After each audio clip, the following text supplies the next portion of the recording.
Hello everyone and welcome to Azam Sharp Weekly.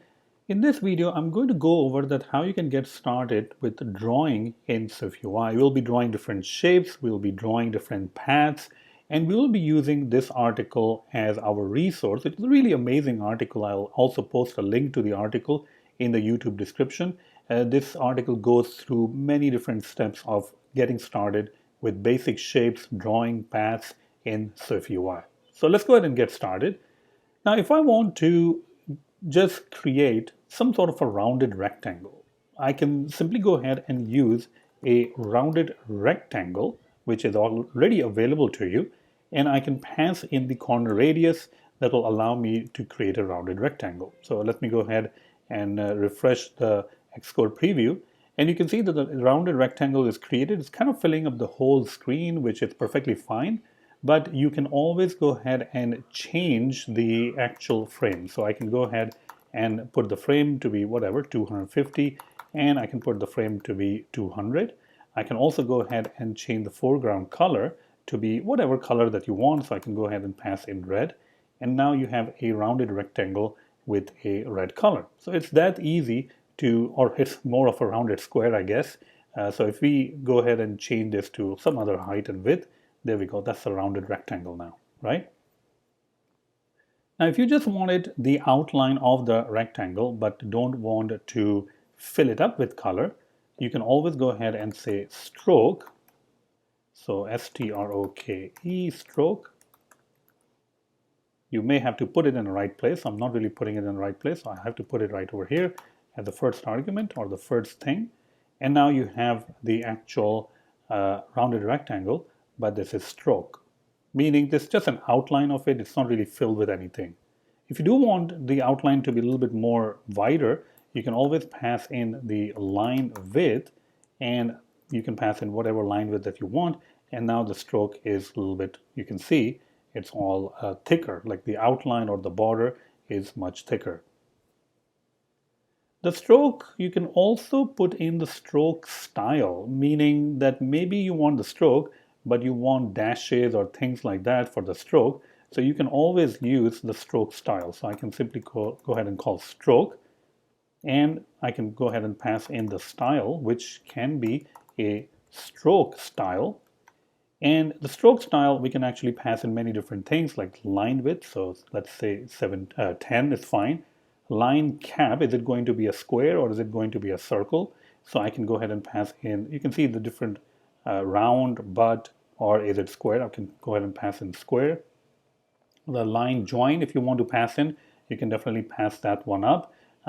This not really, we're not really creating multiple lines, so we can ignore most of these things. Then we have dashes. This means that you will be creating dashes to create that line.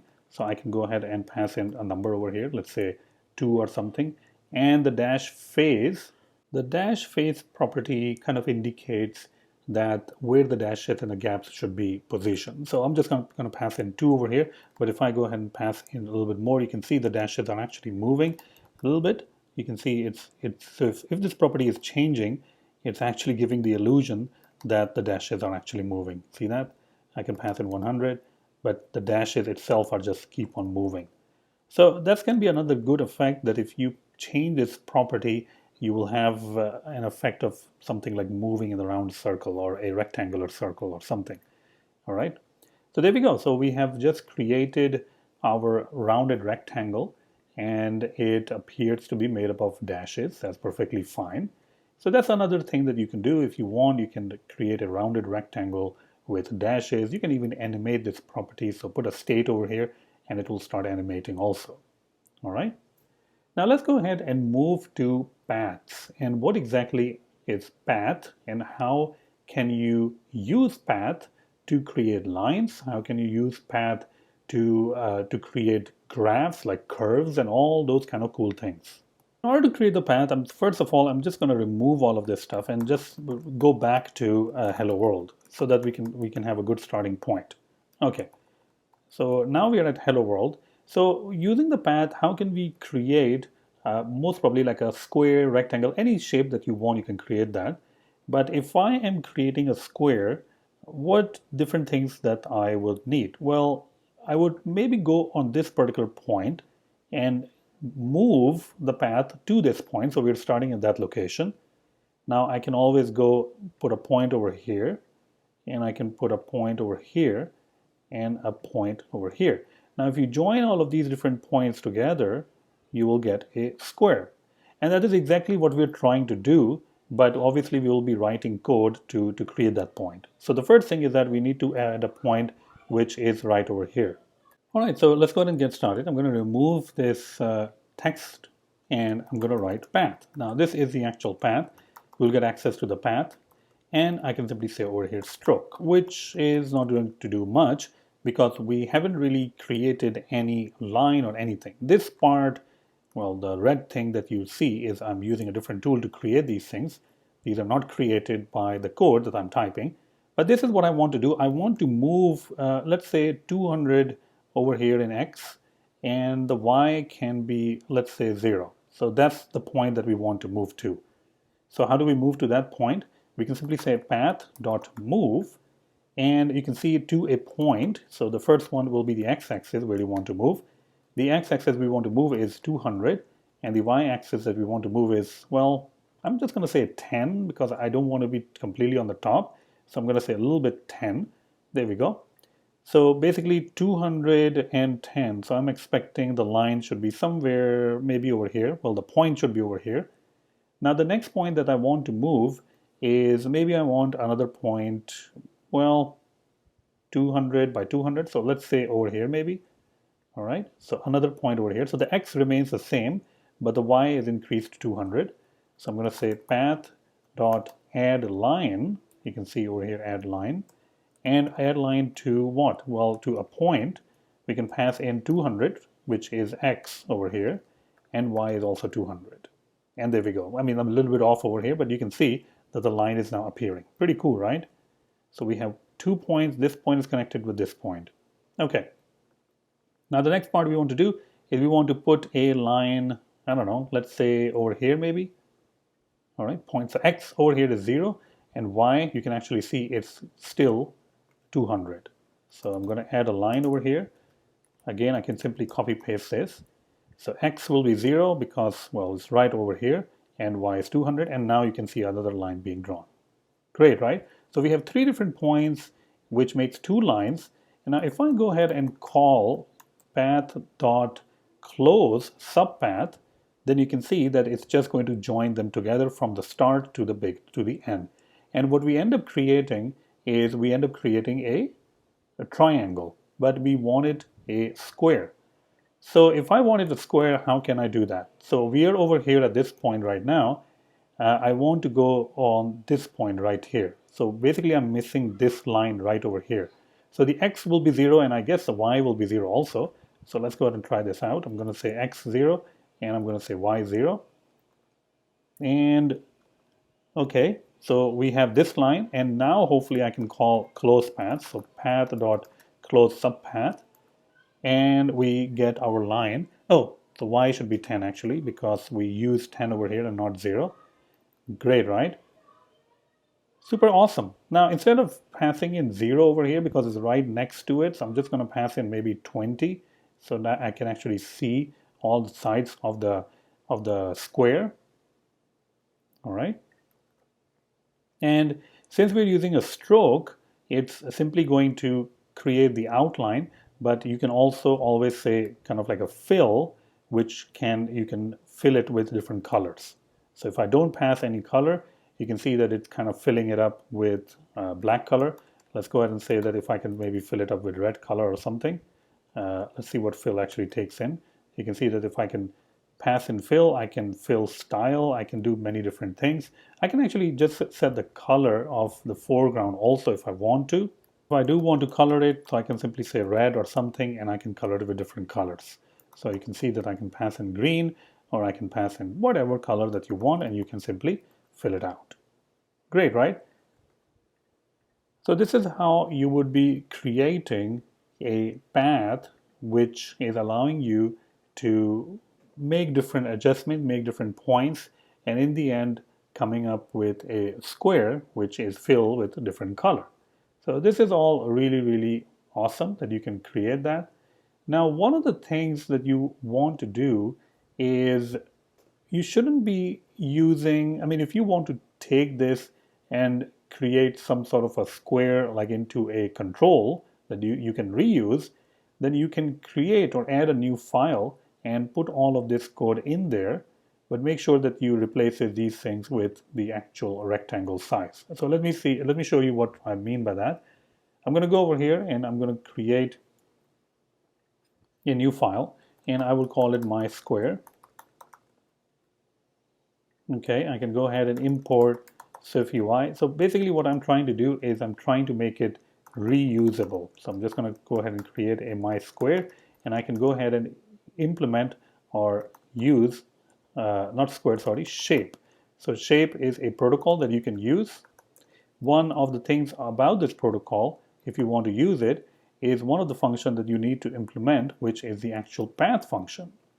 And the good news is that we already have most of the code that will allow us to create that path. We actually wrote all this path over here. So I can go ahead and copy this. I wouldn't really copy the fill part because I want the person who is creating or using this particular shape or this particular MySquare control to have the ability to change the color. So I don't want to add the color right inside MySquare implementation.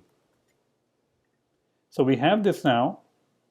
Now, obviously, this is always going to be creating a particular path at 200 by 200 and all those things. We don't really want to do that. And the reason we don't want to do that is that we don't really want to hard code these things.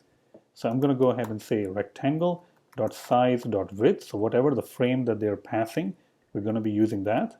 Y will be 0. That's perfectly fine. The line that we should be adding would be rectangle.size.width again, and then rectangle.size. So we're not really dealing with height anyways because we're assuming that we're going to create a square. So both of the things are actually equal.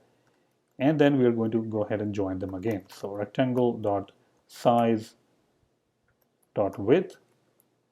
And once again over here, we will simply go ahead and like this. Perfect, right? And we are already returning, I believe, because this is the only thing that is inside this path function. So we are already returning that path. Okay.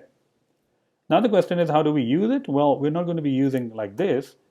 We actually now have a MySquare function. So I can simply go ahead and create a MySquare. And the square is of some size that is adjusted.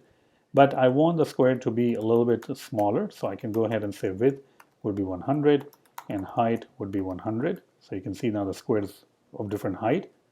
And the cool part is that I can always go ahead and fill out the particular square. So if I want to fill out the particular square, I don't know why the fill is not available over here. Let's see. So maybe I can go ahead and change the foreground. Let's see if the foreground is available. Color.red or something. And there we go. All right. And this is how you will change the colors and all those different things. So this is allowing us to create a square into a more reusable shape that we can reuse later on. So whenever you're creating a shape, it is always a good idea to expose that shape by using the protocol shape. And now it is more reusable, so you can go ahead and start using this MySquare, which is of type shape, into your own pages, into your own views. Okay, so this is great. What about if we want to make something that is more curved, like paths that are lines, but they're curved lines, like arcs? And how can we accomplish that? So let's go ahead and check it out, how we can create paths that are curves, and let's go ahead and see that how we can create those things. All right, so in order to understand the curves and arcs, I'm once again going to remove that and going to simply say hello world over here so that we can have a good starting point. Okay, so in order to remove, or not remove, but to add an arc, we need to understand a couple of different things. Well, there is a starting point, and obviously there is some ending point. So this is the starting point and this is the ending point if you're creating some sort of a curve or an arc. Now, how much the arc is curved or bent is controlled by another point, which is called the control point. So right now you can see that the control point is pulling the arc a little bit over here. But if I move the control point a little bit up over here, then the arc will be different. So the arc will go like this, which is a little bit more bent out, a little bit more pulling. So the control point, always remember, is the one that is kind of like pulling the arc and making the arc turn or curve into a certain direction. And that's the reasoning that we're going to be using to create our paths. And what we'll be creating is a raindrop. So it's going to be looking something like this. And I'm very horrible at drawing, but it will be looking something like this, like a raindrop. All right. Okay, so let's go ahead and get started. Once again, I'm going to go ahead over here and I'm going to start with path. And this is going to give me access to path in. And now I can move the path somewhere. So I'm going to go ahead and move the path to a particular point. So in this case, I can simply say that, okay, move to size dot, well, width divided by 2. And this will be a CG point, obviously. So CG point. Always a good idea to just start using like some random numbers over here. So I can simply say over here that we want to move the path to 200 by 0. And obviously this is wrong, right? I mean, we don't want everything to be sticking at 200, but whenever you're creating something, starting to learn something, it's okay to use hard-coded values. And then later on, we can actually change that. Now the next part is we're going to use is the add quad curve. And this is the ending point where the actual curve would be located. So let's say that I want the curve to be at CG point, and I would say the X will be, let's say, 200, and Y would also be 200.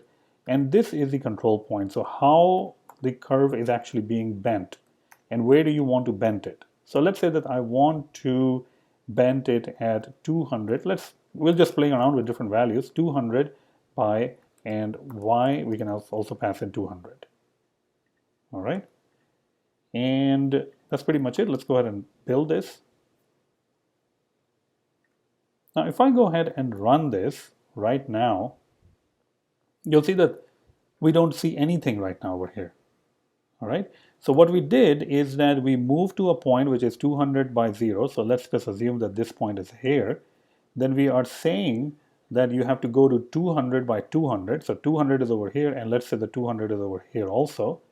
And then the control point is also at 200 by 200. So what we want to do is maybe we can control point, put it somewhere else so that it can go kind of like this. So this is kind of like the control point. Obviously, this is kind of like in the middle right now, but we can move it to the bottom also. So if I simply go over here, if this whole thing is 200, then I can just go ahead and say maybe 100. And you can see it's actually, here we go. This is the one that's actually building up or just curving up right now. You can also go ahead and move this value if you want to 100, but then it will be a little bit moved on the top. Most probably you don't really want that. So that's fine to use 200 for now. At least it's a shape of a drop, at least a half shape, right? So we got that working. I can go ahead and maybe even say over here stroke, so I can see only the outline of this, that how it would be. Let me actually go ahead and double check it. Why is it giving you error? Okay, let's go ahead and run this. Here we go. So we got the outline of it. It looks kind of like this. All right. So now the question is, well, what about the other half? So if we are over here, well, over here, we need to go and join on the top also. So how can we do that? So again, we're going to test out with different values. We're going to say add quad curved, and the beginning, or this is actually the end, right? To where? So to where, I guess we can simply go to this one, the starting point anyways. So I can say CG point, and I can say, well, go to X where X is 200 and go to Y which is 0. And what about the control point? Well, the control point that we used was 100 by 200. All right, so if we use the same control point, so if I say CG point, X is 100 and Y is 200, will it do anything or not? So if I go ahead and refresh it, you can see that with the same exact control point that we used, it doesn't really do anything. So maybe we need to move a little bit further on the x-axis. So let me go ahead and say, you can see over here 200, but if we say 400, there we go, right? So different values we can play around with. We can say 300 maybe, and that's actually a perfect drop of water, right? It's a raindrop. So with these values, you can see the raindrop is actually forming. Now, in order to make sure that the raindrop actually looks like a raindrop, we can actually fill it up. So I'm going to go ahead and say fill. And for the fill style, I can go ahead and provide a gradient. So I can go over here and say linear gradient, and I can provide a gradient. So I can say gradient, and you can see that the gradient can take in different colors. So what we are dealing with is white color and a blue color, because that is pretty much what will show a raindrop. The starting point will be a top leading. That's perfectly fine. You can test out with different points also, and bottom. And there we go. You have created a beautiful raindrop using nothing but just curves that are available in the actual path for SwiftUI.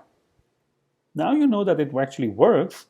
The next step would be to convert all of this into a reusable shape. So let's go ahead and see that how we can do that. All right, so the first thing I'm going to do is I'm going to add a new file. And once again, we are going to be adding a Swift file. I will call it raindrop.swift. And since I want this shape to be reusable, so what I'm going to do is I'm going to create a structure which is raindrop, and it is going to be using or inheriting from the shape protocol. This means that the only function that I need to implement to conform to the shape protocol is actually the path. So this is our path. The good news is that we already have the path. I mean, it has some hard-coded values, but we already know that we need this particular path. So I'm going to only copy the path and not the linear gradient, because we will allow the user to put their own linear gradient. We don't want it always to be blue. Okay, so we have the path over here, and I think I missed out something. Let's go ahead and build that. Okay, maybe I missed out this one. There we go.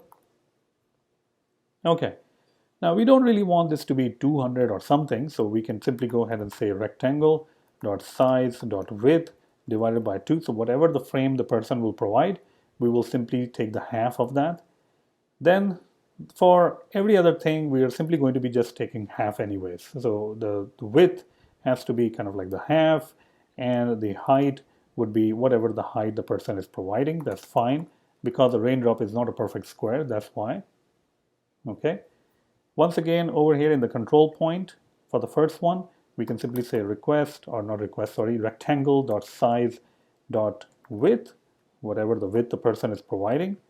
And for the height, we will be rectangle.size.height. That's perfectly fine also.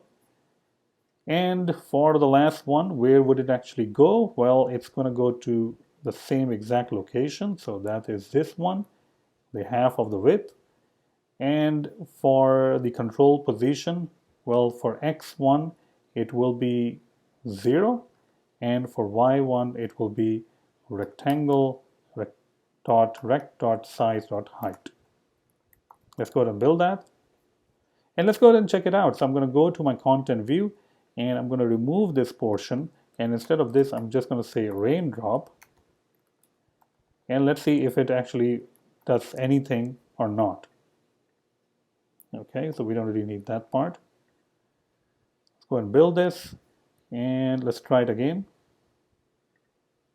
And there we go. You can see the raindrop is actually getting displayed now. Obviously, you do need to provide some sort of a frame. So I'm just going to say frame over here with, let's say, I don't know, 200, and height will be, let's say, 200 again. And there we go, a perfect raindrop. And now it is a reusable shape. This means that it is just added to your project, and you can reuse this. Beautiful, right? And not only that, but it gives you an advantage because you can set the color, the fill color, right outside of over here. So maybe I don't want it to be white and blue. I want it to be white and purple. I can simply go over here and I can say purple, and now the raindrop will be purple color. Great, right? So in this video, you learn about different kind of shapes, and you also learn about how you can create arcs or these kind of curve drawings. And we really definitely use this article, all of it, or most of it, of this article, which also goes into creating the raindrop, which we created. All right. So this article is amazing. You should definitely read it. I'm going to link this article so that you can read this article and learn more about shapes. If you like this video and want to support my channel, then the best way would be to check out my courses on Udemy. I have a lot of courses on many different technologies. You can see that my SwiftUI course is one of the best-selling courses. This testing course is the one that I just released maybe like last week. So definitely check that out. If you are interested in Swift and artificial intelligence, I do have a course for that. And also MVVM design pattern. And the course continues on. I have a course on the Combine framework. I have a course on RxSwift, ARKit, Flutter projects, blockchain programming, and a lot more. The best way to get these courses is to check out the YouTube description. And please use the links in the YouTube description because it really helps me to publicize the courses. And if you use the links in the YouTube description, I get to keep a little bit of higher revenue. The other thing is please go ahead and share this video. If you like this video, subscribe to the channel and go ahead and click that like button, thumbs up button if you like the video. That really helps to spread the video. That really helps for other people to discover the video, to discover the channel. And as the channel keeps growing, I keep adding new features to it, new videos, updating old videos and things like that. So once again, thank you so much for your continuous support. And I have really hoped that you have enjoyed this video.